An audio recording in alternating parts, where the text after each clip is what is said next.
Also, I had a question for Rod. How many times would you say in an average year does anybody get charged with an infraction on something like this? I think since I've been here 12 years, I think we prosecuted one business owner for violating the city code twice. Thank you.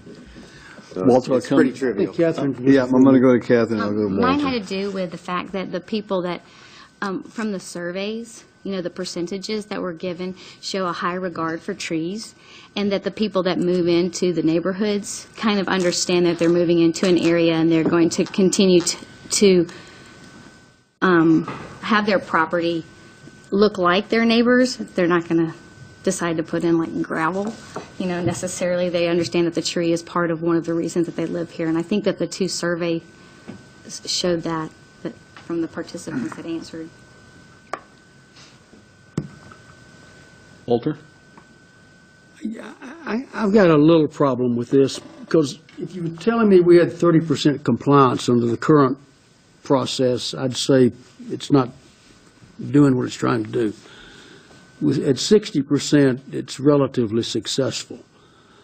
A couple of questions. What is the procedure for, you get the tree in, they've satisfied the requirement. By the end of summer, it's burned up and died. Who's where? Councilor Steed, good question.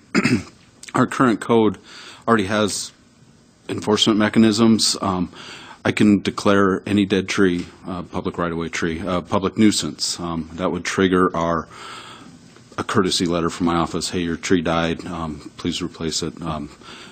That letter would act as a permit to remove, and then there's also a requirement as part of that too. So, and that's already on the books. So you and the intern are not only going to check to see if the tree got put in, you're going to monitor it to make sure it lives and thrives. Yep. For years. Most trees. Okay, sure. I'm trying to understand what we're doing here. Sure. Most trees are going to need some supplemental water, some care and maintenance the first couple of years after they're planted. After that, I've found in Moscow that trees tend to do pretty well. So, first couple of years. Okay. Yeah. One thing about it, they're going to have plenty of water this winter and spring. There's no doubt in my mind about that. If anything has been established, should clearly not die from lack of moisture. Walter, you got another question? Let's remember the Palouse was grassland. It was not a tree area, forest that was cut down to plant wheat.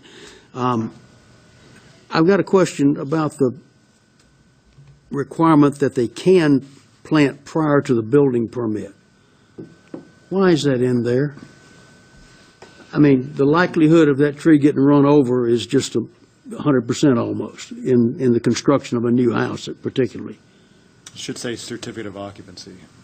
Is that in the ordinance somewhere? Go back to your three ways to do things, David, please.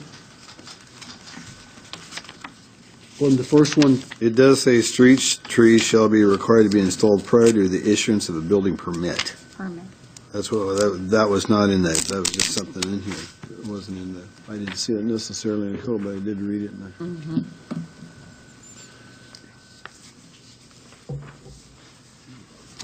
the first sentence of the third bullet. Yep. That's a good question. Yeah, I think it's a Scribner's error. It should say certificate of occupancy. Okay, so that building permit's not correct, the issuance of building. Say CO.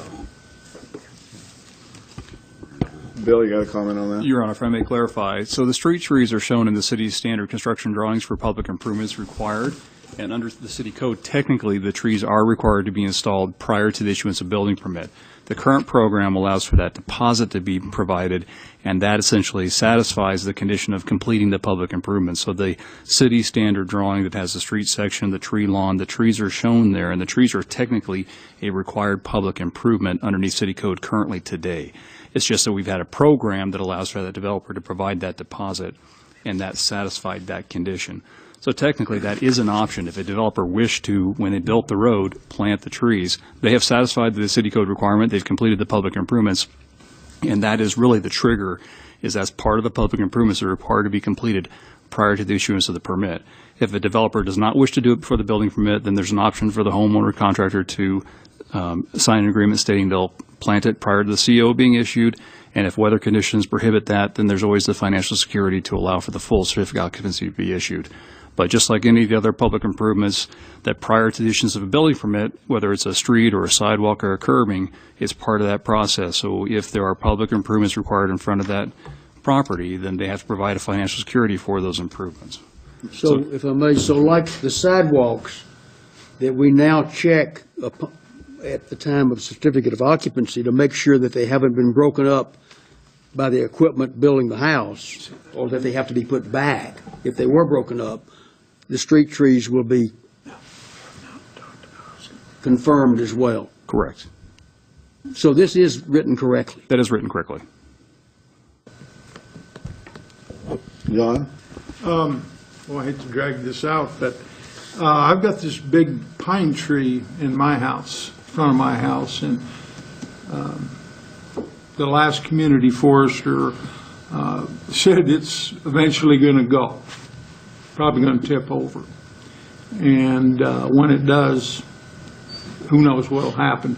Hopefully it goes into the street.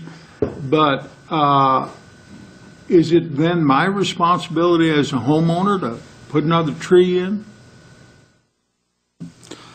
Just a clarification question, is this a public right-of-way tree or private property? Oh, it's public right-of-way. It's right off the street. If it fits within our arboriculture specifications and standards, if the tree came out, there'd be a permit to remove and then a replacement requirement that would fit those standards if applicable.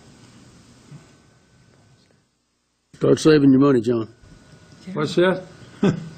Start saving your money. Well, yeah. I didn't put it in. Okay, well,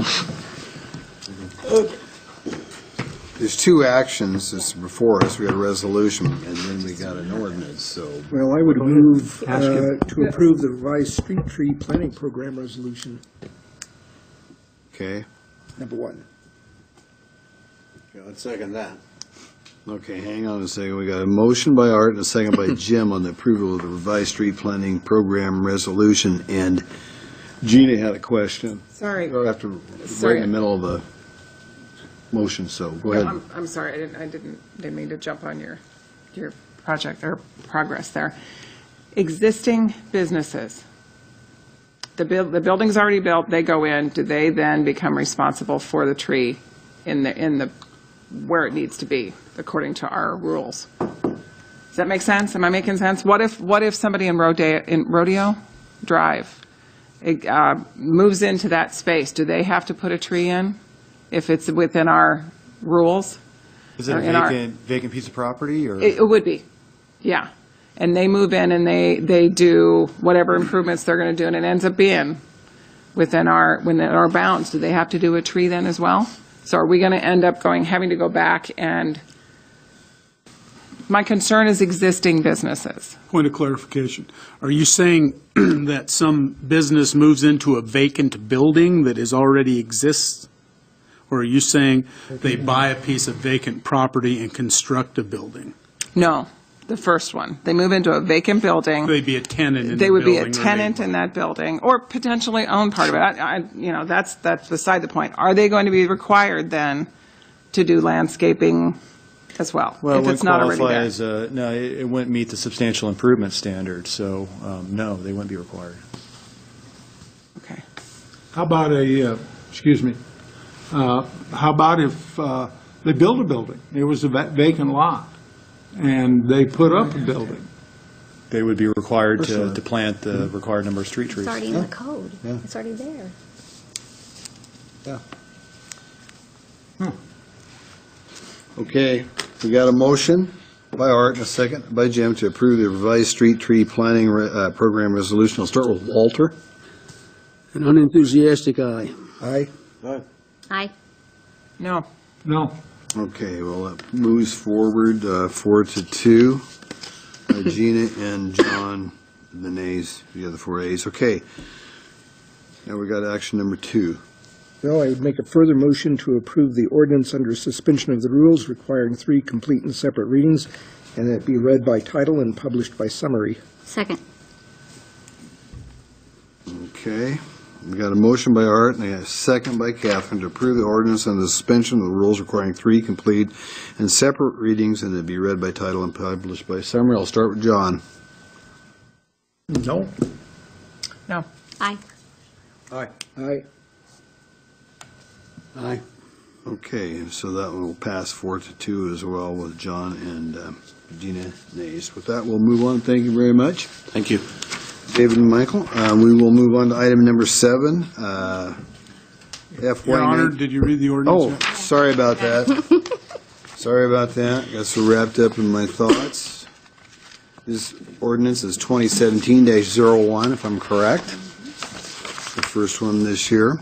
An ordinance of the City of Moscow, Idaho, a municipal corporation of the state of Idaho, providing for the amendment of Moscow City Code Title 5, Chapter 8, providing for the adoption of a revised street tree planning program, providing that the provisions of this ordinance be deemed severable, and providing for this ordinance to be in full force and effect from the date of its passage, approval, and publication according to law.